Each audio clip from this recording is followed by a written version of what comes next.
Hello students, पिछली बार हमने gravitation chapter पढ़ा था और उसको हमने न्यूटन्स लॉ ऑफ ग्रेविटेशन तक कंप्लीट किया था। आज थोड़ा उसके बाद पढ़ लेते हैं। हमने लास्ट टाइम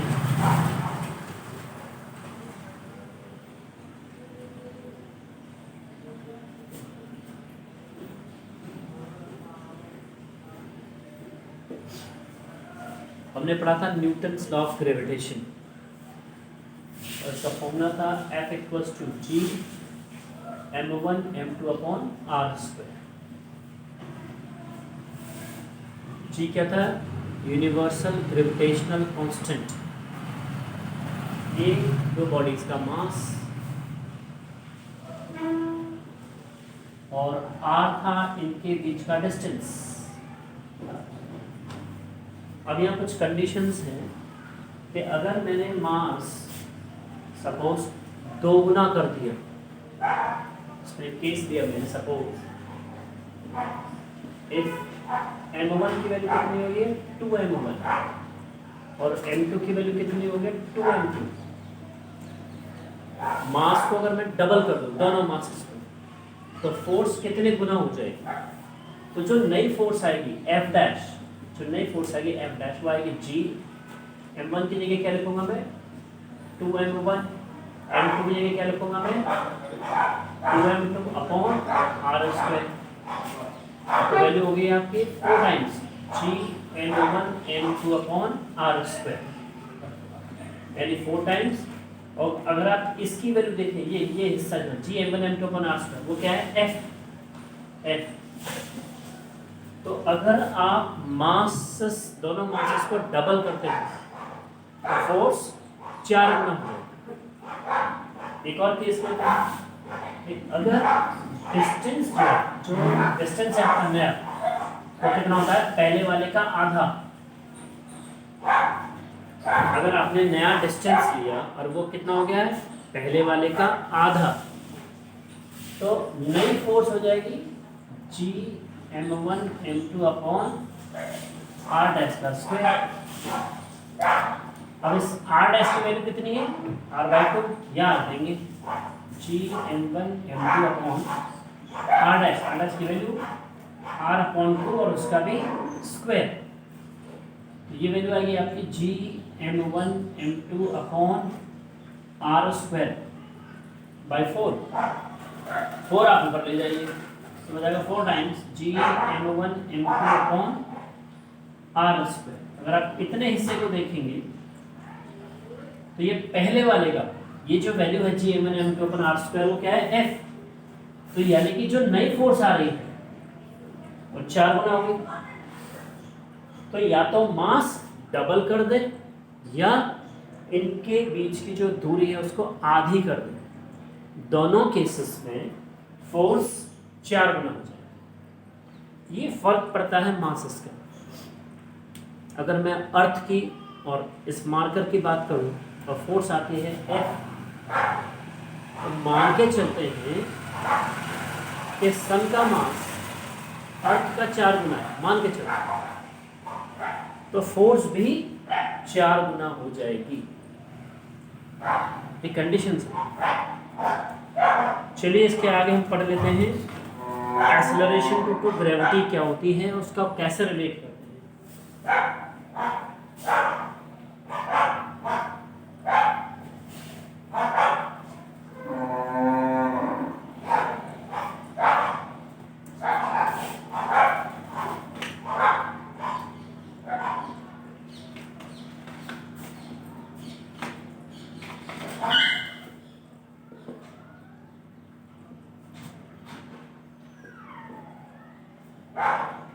पिछली बार पढ़ा था universal gravitational constant capital G, और उसकी वैल्यू थी 6.67 10 की पावर -11। आपको शायद यूनिट याद ना हो, न्यूटन मीटर स्क्वायर किलोग्राम -2। ये है एक्सेलरेशन ड्यू टू ग्रेविटी, यानी स्मॉल g। अभी होते क्या है, मान के चलिए मेरे पास 3 चीजें हैं, बड़ा मार्कर, उसका कैप और एक और चीज। और ऑब्वियसली आपको दिख रहा है कि ये ज़्यादा भारी है, या चलो की ले लेते हैं, ये की है ये मार्कर है और इसका क्या है। अब आप बता पाएंगे कि मैं अगर इन तीनों को एक साथ छोड़ दूँ, ये बहुत भारी है, ये थोड़ा सा हल्का है और ये सबसे हल्का है, तो सबसे पहले कौन नीचे गिरेगा। अभी एक्सपेरिमेंट तो मैं आपको नहीं दिखा सकता कि आपको टेबल पे नज़र ही नहीं आएगा कि कौन सा पहले गिरा, तो आप सोच सकते हैं कि कौन सा पहले गिरेगा। आप अपने माइंड में सोचिए, फिर मैं इसका जवाब देता हूँ। सोच लिया सबने? ये तीनों एक साथ ज़मीन पे एक साथ पहुँचे। आप घर पे करके देख लीजिएगा इसको। इसका मतलब क्या हुआ कि अगर कोई बॉडी ऊपर से नीचे आ रही है, उसका मास कितना भी सही, अर्थ उसको बराबर अट्रैक्ट करती है। एक्सेलरेशन ड्यू टू ग्रेविटी क्या चीज है? मान के चलिए अर्थ है, तो आपने एक छोटा लिया, एक बड़ा लिया और आपने एक बहुत बड़ा मास लिया। ये तो तीन चीजें कंसिडर करिए हमने। तीनों को एक साथ छोड़ने पर ये तीन अलग अलग मासेस होंगे, M1, M2 और M3। इन तीनों को एक साथ छोड़ने पर जो अर्थ का अट्रैक्शन होगा, अर्थ का अट्रैक्शन वो अर्थ की तरफ, कैपिटल M की तरफ बराबर बराबर होगा, यानी कि अर्थ उनको एक बराबर फोर्स से अपनी तरफ अट्रैक्ट करेगा। Irrespective of that, they have different masses. The value of masses doesn't matter. What matters is that they are being attracted by Earth with the same force. So acceleration due to gravity is the force of attraction between Earth and that body. And this force of attraction does not depend upon the mass of that body. Force of attraction of Earth only depends upon the mass of Earth and acceleration due to gravity of Earth. Sorry, mass of Earth and radius of Earth. The attraction of Earth does not depend upon the mass of bodies. It depends upon mass of Earth and radius of Earth. इसको establish करने के लिए हम एक छोटी सी derivation कर लेते हैं। तो एक्सेलरेशन ड्यू टू ग्रेविटी क्या हुआ? Force of attraction of Earth on any body. ये अर्थ का फोर्स ऑफ अट्रैक्शन। तो हम सपोज कर लेते हैं ये अर्थ है, उसका मास क्या है? Capital M। उसको जैसे सर्कल कंप्लीट करोगे तो इसका सेंटर आएगा O और इसका रेडियस कितना आएगा? R। अब सपोज कर कोई बॉडी है, ये कोई बॉडी है, चलो इसके सरफेस के ऊपर स्मॉल m, बॉडी का मास कितना है? Small m। अर्थ का मास कितना है? Capital M। और यहां से लेके यहां तक का अर्थ का जो रेडियस है उतना है कैपिटल R। तो उस बॉडी के ऊपर कितनी फोर्सेस एक्ट करेंगी? चलिए बता दो। न्यूटन्स फोर्स वैल्यू आएगी F equals to capital G, earth का मास, बॉडी का मास अपॉन इन दोनों के बीच का डिस्टेंस। अर्थ का मास,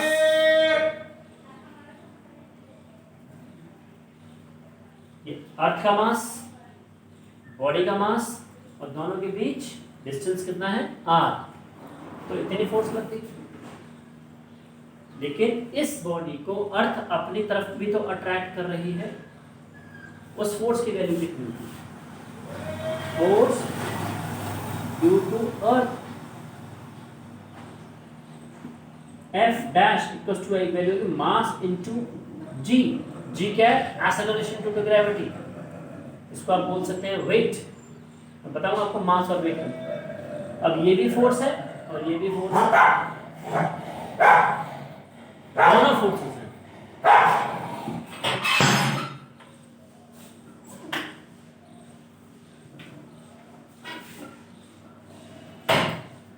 दोनों ही फोर्सेस हैं और दोनों ही कहाँ लग रही है?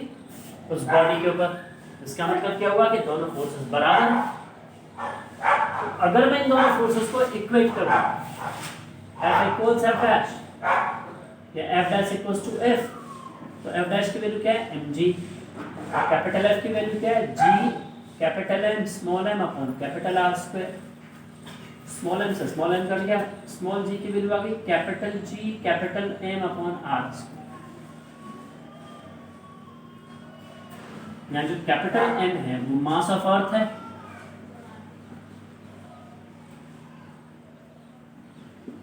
और जो कैपिटल आर है वो रेडियस ऑफ अर्थ है।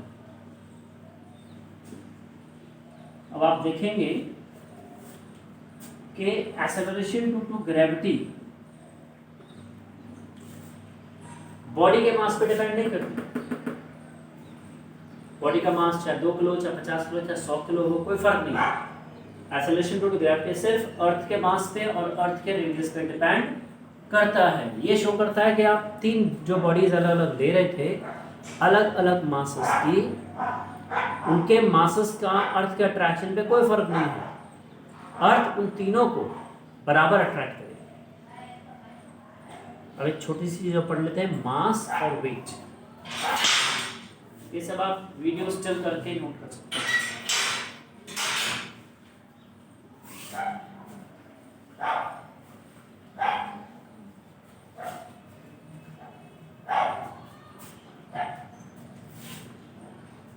ये हो गया आपका मास और ये हो गया आपका वेट। मास को स्मॉल एम से डिनोट करते हैं और वेट होता है m मल्टीप्लाइड बाय g। अब मास क्या होता है? कोई भी बॉडी है वो कहलाती है मैटर, सॉलिड, लिक्विड और गैस। ये सॉलिड, अब इस सॉलिड में कितनी वैल्यू है इसका वजन कितना है, इस सरफेस का, इसको कहते हैं मास। तो हम लेते हैं कि mass is a measure of quantity of matter. It is quantity of matter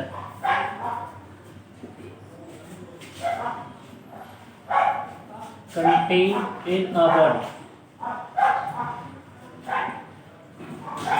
ये 10 ग्राम का मान के चलते, तो इसमें कितना क्वांटिटी कंटेन है? 10 ग्राम। लेकिन जब मैं इसे छोड़ूंगा तो अर्थ अट्रैक्ट करेगी। अब अर्थ कितनी फोर्स से अट्रैक्ट कर रही है, वो है वेट। तो ये जो वेट है इसमें लिखा है quantity of matter contained in the body, और वेट क्या है?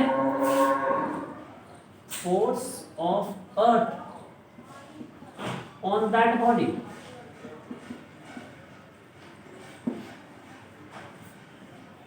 तो अर्थ उस बॉडी पर कितनी फोर्स लगा रही है to attract, force on earth, force of earth on that body to attract it, to attract itself.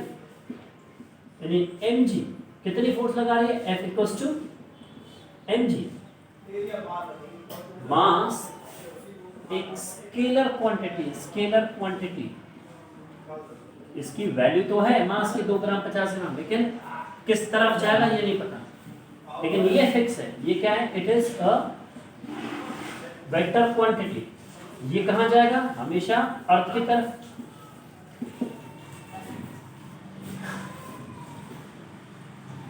इसकी यूनिट क्या होती है? सिर्फ किलोग्राम।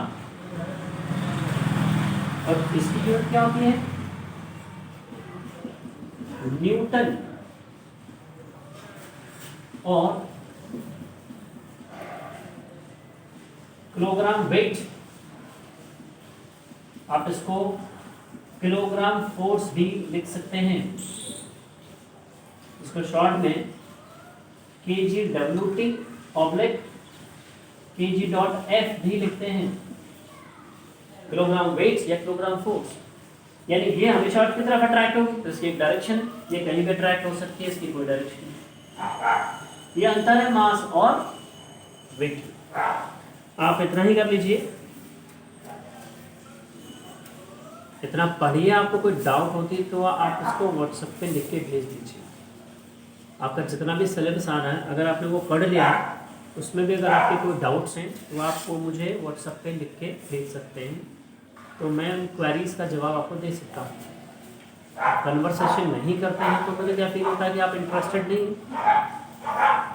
काफ़ी सारे लोग चले गए ग्रुप छोड़ के क्योंकि उनको इंटरेस्ट नहीं था।